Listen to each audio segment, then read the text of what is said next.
Hi, my name is Paul van der Walt and this is my Wwise sound design and implementation demo reel. For this demo I designed and implemented all the sound and interactive music for the open source first-person shooter game, Cube. I started by editing the game level. I changed some of the lighting, monster and pickup positions and also added different reverb zones to the map. When the level functioned to my liking, I connected the game to Wwise and used Wwise's profiler to capture a log file derived from my gameplay. I filtered this log to create an asset list of all the events and game objects that were being triggered in my level, so that I knew which sounds I needed to replace. This spreadsheet also helped me to keep track of the status of all my sound design and implementation as the project progressed.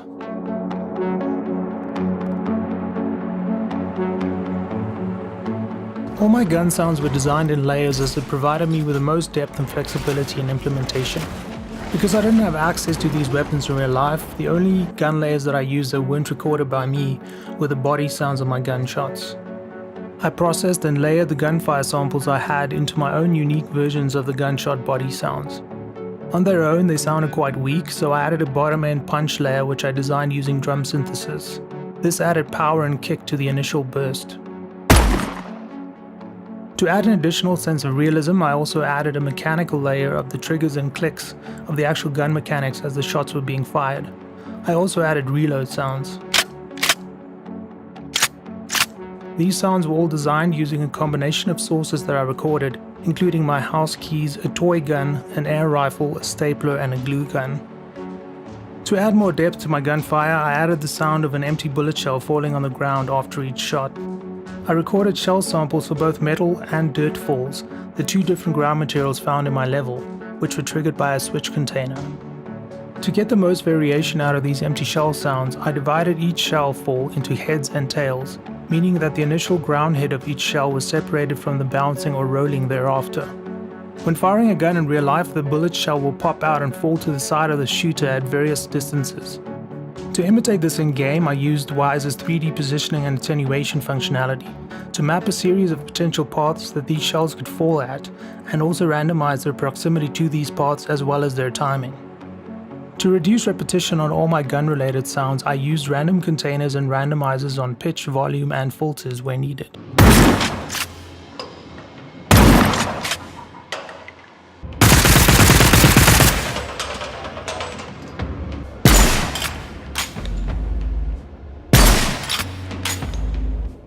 For the rocket's thrust, I used Wwise's tone generator to produce white noise. To give the illusion of distance, I created 3 versions of the thrust, one for near, one for medium range, and one for far away, and then assigned them to 3 different attenuation share sets respectively, to change the volume and filter amounts of the whoosh as the rocket traveled further away from the player.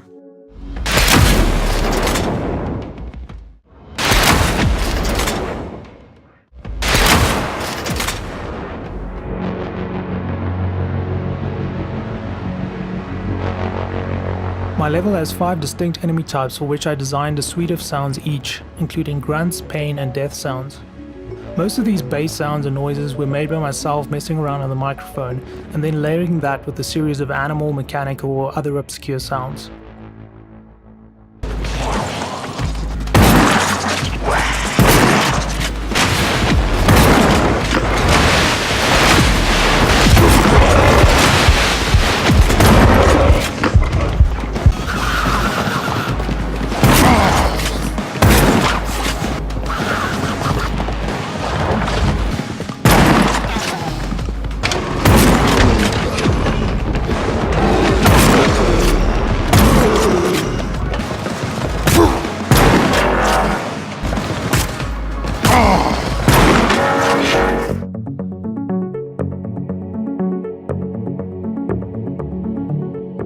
For my player footsteps, I recorded various footsteps and jumps on dirt and metal, on location and in studio. For more variety, I divided each step into left and right foot sequence containers, as well as heel and toe random containers. I then added these ground material based sequences to a switch container, which triggered the correct surface material samples depending on where the player was on the map. This also applied to my jumps. For some added depth, I also added another random container to my footstep event with some clothes noise.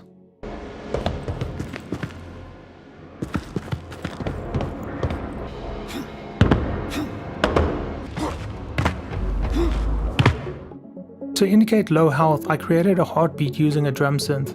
I created 3 intensities. One of just the heartbeat, another one with the heartbeat and some heavy breathing, and the third, which was the heartbeat, the breathing, as well as a heart rate monitor beep, alarming the player that death was imminent.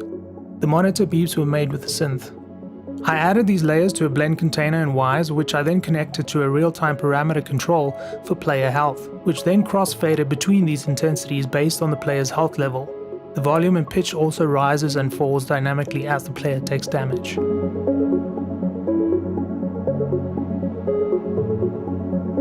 I wanted my pickups to sound kind of arcadey and satisfying to pick up, so I added a musical element to each.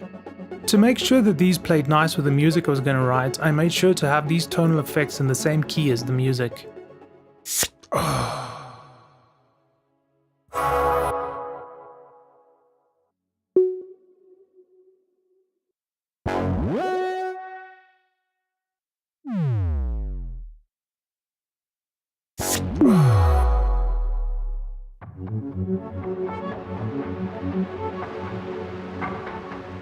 To create the feeling that the player was surrounded by monsters in the rooms next to him, down the hall, above and below him, I created a hellscape of sorts. I took the existing monster sounds I had, as well as some of the leftovers from those sessions, and created a loop of monster growls and fire, which I processed and filtered to attain the sonic illusion. To add some subtle realism, these monster loops were connected to the monster's remaining real-time parameter control, which lowered in intensity as you moved through the level and killed more enemies. The fewer enemies that were left, the fewer monsters you'd hear.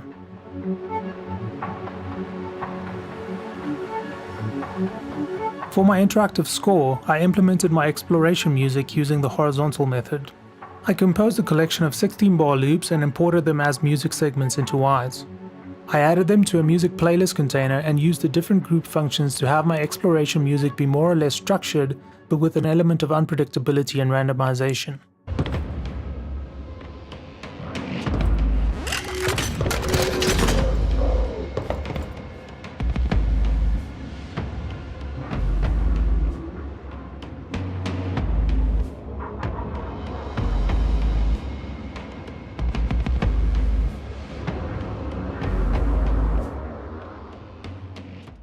For my combat music, I used the vertical method, which is more based around separate instrument stems.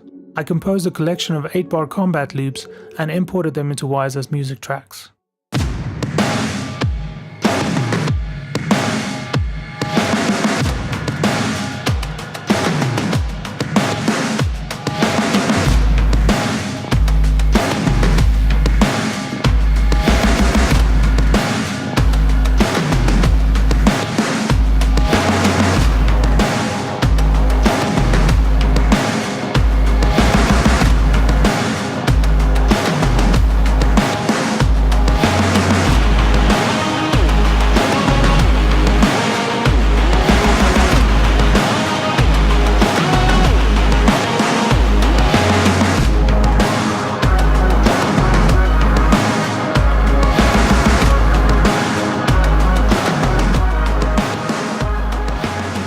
Because I didn't want all the elements to play together all the time and needed some variation in the arrangement, I grouped my main instruments and variations into subtracks, which each had a randomization or sequence function. This way, every time the combat music is triggered, a different set of stems are triggered or muted every 8 bars, resulting in a dynamic, unpredictable combat soundtrack.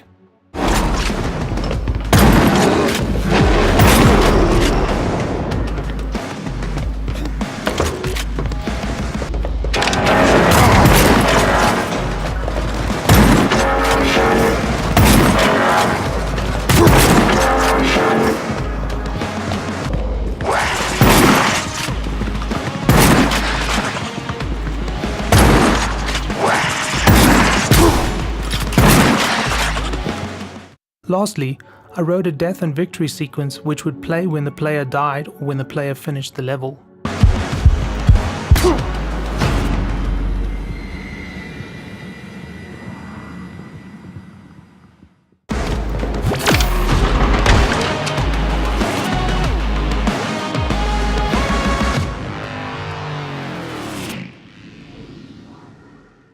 Because the game jumps from exploration to combat quite often, and also to death or victory from both exploration and combat, I had to make sure that everything transitioned smoothly. To do this, I added all my main music containers and segments to a music switch container and added some game paths in the switch container's association editor to specify which music would play when based on various game states and switches. From there, I edited the transition conditions and parameters for all my musical possibilities to make sure that my music always transitioned seamlessly at the appropriate times. I'm Paul van der Walt, thanks for watching my Wwise implementation and sound design demo reel.